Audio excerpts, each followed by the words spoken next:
the 5th of December 2014. Thank you so much for making time for Citizen at 1. My name is Willis Aburu, sitting for Hussein Mohammed. Now, a family of 5 in KIBERA perished last night in a fire incident that also destroyed hundreds of houses and other property. Tom Wanjala has the details of that story. Residents of Line Saba in KIBERA slums woke up this morning counting losses of their property. This follows a fire incident that occurred last night at around 11 p.m. and lasted several hours. Youth from the area, in conjunction with the firefighters, participated in efforts to put out the fire. So saa zile alipiga nduru, tukatoka sisi wetu tukafunga mlango, ile moshi kitoka ikalipuka. Kulipuka ikaingia kwa nyumba nyingine. Kuingia kwa hiyo next hapo ikaanza kuchoma hapo. Mimi nilikuwa nimerudi nichukue yote, nilifika kwa nyumba hivi nikapata imewaka. So sisi wetu tukatoka, but kwa hiyo nyumba nyingine hao watu hawajatoka. All 5 members of one family were burnt beyond recognition as they tried to escape. Their bodies were taken to the mortuary by the police this morning. Walikuja hawakuwa na mifuko ya kuweka mwili, hawakuwa na gloves. Ilitubidi tukatafuta vijiko spade, ndio tulitoa ile mwili nayo. Juu hata nimefika kwa nyumba nikashindwa kulala nikiona ile picha. The fire, which was fueled by the wooden houses, spread fast. Kuja asubuhi nimepata vile tu, hakuna kitu nimeokoa.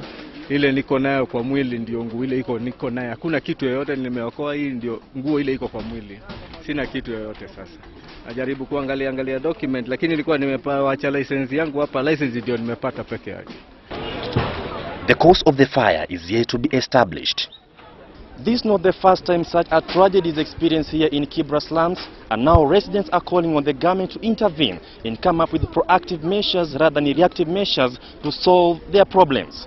Tom Wanjala, Citizen Live at 1 from KIBERA slums in Nairobi. And thank you so much, Tom. Now, the ODM National Governing Council is meeting at this moment at the Bomas of Kenya to, among other things, ratify the list of the proposal that made John Badi the chairman of the party and Ababu Namamba the Secretary General, and 35 other proposed positions. Kandagor Obadia is at the Bomas of Kenya and now joins us via phone link. Kandagor, what is the situation right now? Well, good afternoon to you, Willis. It is true that the ODM National Governing Council has congregated here at the Bomas of Kenya. At the top of the agenda, of course, being ratification of a list of a set of leaders that was negotiated by Party leader Raila Odinga by bringing together 2 factions that were warring and conflicting, running for these seats previously, and having come up with a list about 2 weeks ago at Elementaita Lodge. They had to bring it here for the National Governing Council to either ratify or reject. This is coming at a time where we know that other members of the party are not happy with that list. We are also told that some of them have gone to court to challenge the list, but nevertheless, this Governing Council is meeting today. They are holed up in the conference right now, and we do not know what they'll come up with at the end of it all, but the top of the agenda is trying to ratify this list so that the party may start moving forward, remembering that this party has been rocked by internal conflicts in the recent past, and they're just trying to put their house in order now, and they think that this is the only way that they can be able to bring the party back into its legs, and that it may be able to move forward, Raburu. Kandagor, just one more question. There has been talk of the proposal or the Senator Raila Molo Odinga idea, that is the core leaders take up the seat of in the Homa Bay Senator race. Is there talk of that at this meeting as well? Well, Willis, I had a chance to speak to some of the leaders from Luo Nyanza who are at this particular meeting, and they are saying that is indeed one of the agenda that they're going to front. They want Raila Odinga to take up the Homa Bay senatorial seat. And for a very simple reason, they're saying that their leader has been out there for quite some time, and that the party has lacked leadership, especially in the political circles in the National Assembly and the Senate. There is no leadership as such according to them, and they're saying by bringing in Raila Odinga, then Raila Odinga will be able to bring together all the members, minimize the kind of rebellion that they've been witnessing, and just rally the party together to a common goal and be able to achieve the objectives of the opposition, because they're saying they have lacked leadership for quite a long time. And that is one of the agenda that is coming up. We do not know what they will come up with. So far it's calm inside there. We have not had any incidents because we're being told that the meeting is still in agreement in most of the things. We do not know whether they've discussed this agenda, but then at the end of the day, they will be able to brief us and tell us what they have been able to achieve in this particular meeting in relation to making Raila the next senator for Homa Bay County, Willis. And indeed, Kendagor Obadia will remain on that story for our subsequent bulletins. You want to keep it Citizen TV, you can also follow those updates on his Twitter handle, that is at Obadia Kendagor, and also at Citizen TV News, at Citizen TV Kenya on Twitter, and the same names on Facebook as well. Let's move on now. An ICC spokesman, Fadi El Abdallah, has dismissed reports that prosecutor Fatou Bensouda is withdrawing with immediate effect the case against President Uhuru Kenyatta. El Abdallah says any communication to that effect would come from the court and the prosecution and not any other person. The Kenyan's consulate to Morocco last evening posted on their social media pages that an ICC legal advisor had confirmed the information.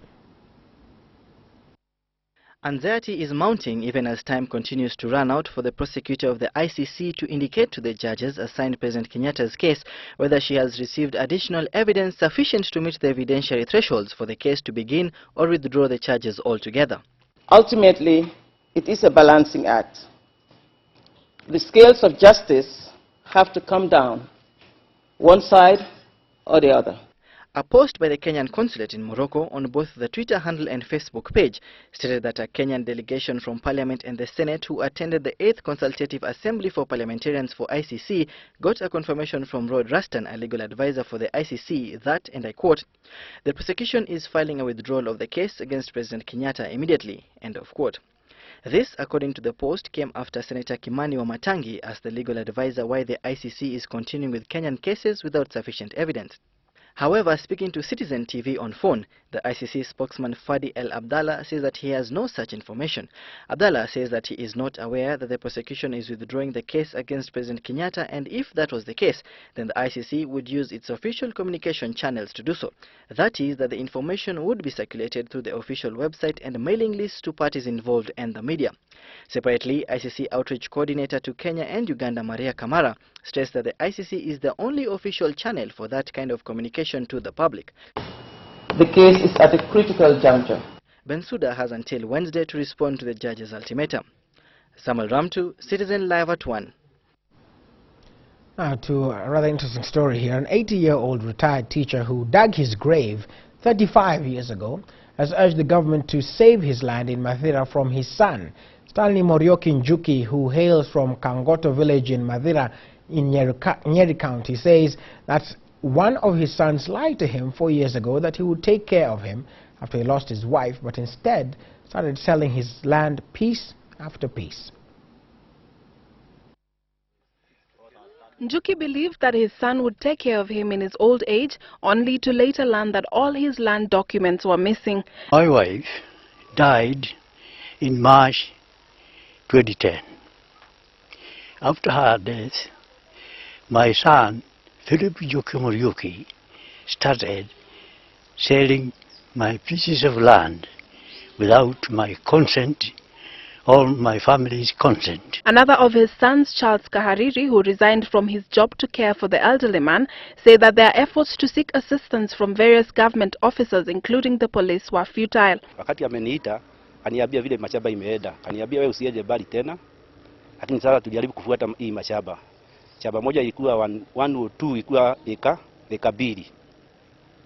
296 ilikuwa eka 4, na my sister yule alikuwa 206 aliuza malam, kwa hiyo number 76. Njuki's worry is that the son in question may be in the process of selling the piece of land where the grave he dug and constructed in 1979 is situated. Bonareri Samaha, Citizen Live at 1. Now, 2 people are nursing serious injuries following a gun attack by unknown gunmen on a motorbike at about 4 kilometers from Baragoi town in Samburu County. The 2 are workers of Child Fund project and were on their way from inspecting a water project in the region. Peter Likiito, one of the victims, got shot in the thigh, while the other one, Alex Leleina, was shot in his back and left eye.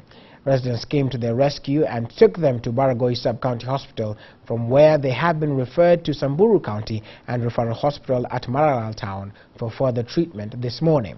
The bandits fled and disappeared into the bushes, and they are yet to be apprehended.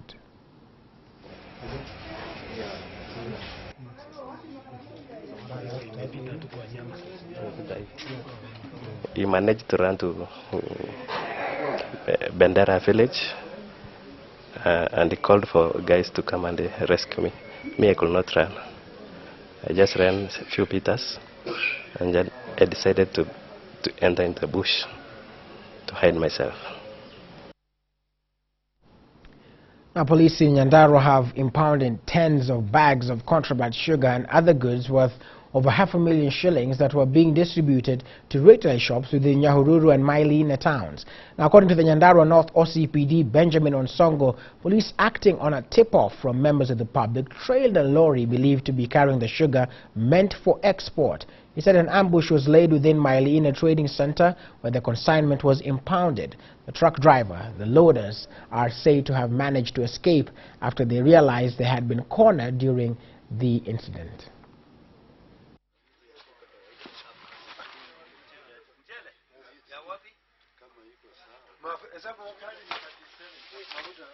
On the driver seeing our officers, he disappeared, and all the people who were in that lorry disappeared, but the lorry was left open. We have checked, it has several number of sugar.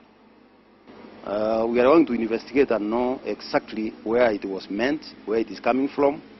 We have information where even the store is.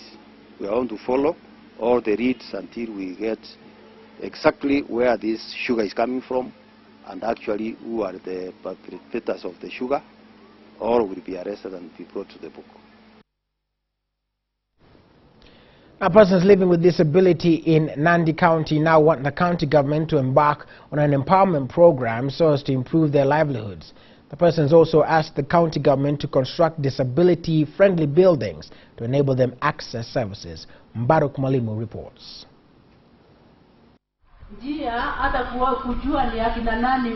It is with deep concern that persons living with disability in the country felt they have been sidelined in appointments to key positions in the recent appointments barely a day after the nation joined the world in marking the International Day for Persons Living with Disabilities. We are not all such incapable few people. Yes, we are not incapable. In fact, we are not looking for bread. We are looking for that cook to bring the bread. According to persons living with disabilities, there are many professionals amongst them, but they are allegedly left out in whenever appointments are made, yet they hold outstanding qualifications. They urged that there is need for the disabled to be appointed to the positions of influence where they can contribute positively to matters affecting the disabled. Persons with disabilities should also be exempted from being taxes. This is in line with Rule 6, Section 2 of the Persons with Disabilities Income Tax Reduction and Exemption Order. They called upon the county government to allocate more funds to the persons living with disability in order to facilitate them in their business, adding that they did not want to be seen as liability to the society and also be exempted from paying taxes.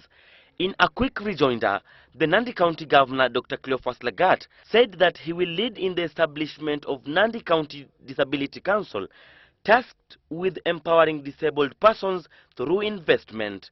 Lagat also asked the department concerned to draft the bill and forward to County Assembly for approval.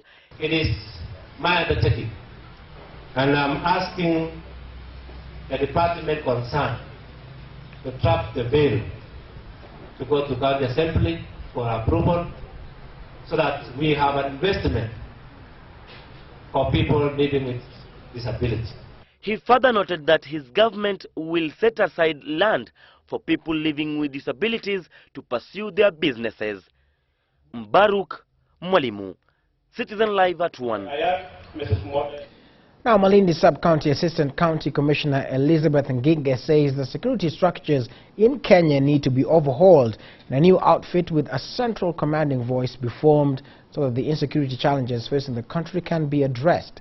The Malindi Sub-County Assistant County Commissioner said that the Abandoned Chiefs Act should also be reintroduced in Parliament so that the chiefs can be given additional powers that will see them play an active role in providing security. Malindi town and its environs has in the past witnessed increasing crime rates, especially the killing of border operators and business people in the area, with the latest being the shooting of Sheila Ward, member of the County Assembly. Iandikwe vizuri, yule chifu umpatie nguvu zake. Maanake yeye ndio yuko kule chini mashinani. Yeye ndio yakaa na wale wazee wa nyumba 10. Yeye ndio yakaa pale na mwananchi wa kawaida. Asipopewa ile nguvu, itakuwa ni vigumu kufanya kazi. Maanake kila mara ukisikia kama mambo yameenda vibaya, chifu anaulizwa. Right, we want to take a short break now, but we'll be back with some more local news as well as sports. Stay with Citizen at 1.